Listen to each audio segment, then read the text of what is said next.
Ma'am basically आप ये कह रहे हैं कि मोहन भागवत जो है वो अभी पहली बार जा रहे हैं और वो भारत जोड़ो यात्रा का उनका प्रभाव पड़ रहा है उनपे। पर जो पहले जितने भी आरएसएस के द्वारा वेलफेयर वर्क किए जा रहे हैं वो तो भारत मतलब वो हिंदू और मुस्लिम को देके कभी किए ही नहीं जाते, उसमें तो ये नहीं होता। और आरएसएस बेसिकली ये तो बात करता ही नहीं है हिंदू मुस्लिम की, वो बात करता है यूनिटी की, अखंड भारत की।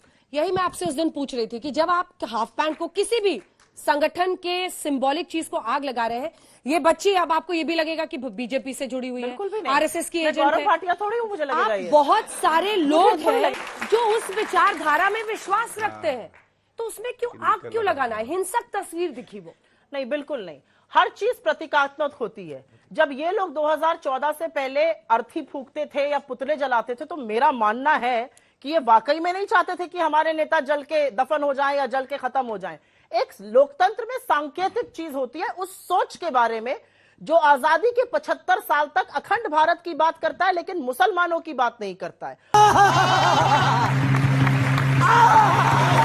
उसको लगता है देश की माइनॉरिटीज की जगह नहीं है। ये बार बार कह रही थी, नहीं बच्ची के सवाल का जवाब, वो कह रही है आरएसएस ने बहुत काम किया है, वो हिंदू मुस्लिम देखकर काम नहीं करते हैं। मुझे लगता है हिंदू मुस्लिम देख के करते हैं और इसके तमामों तथ्य हैं।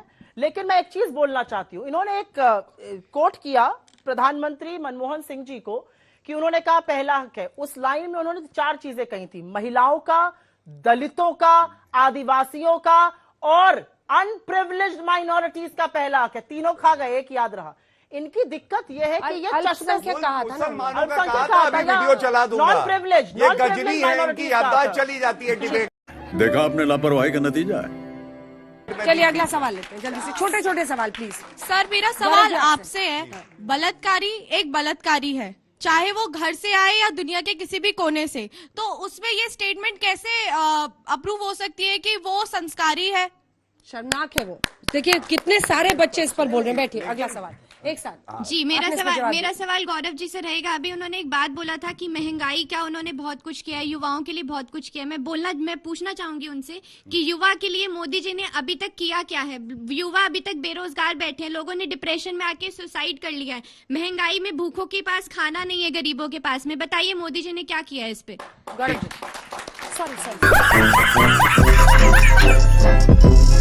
और सबसे बड़ी बात, कोविड की महामारी आई, ये यहां पे जो पार्टी खड़ी है, और मैम के लिए नहीं कह रहा हूं, पार्टी के लिए, वो पार्टी कहती थी टीका ना लगाना, नकली है, ऊपर चले जाओगे।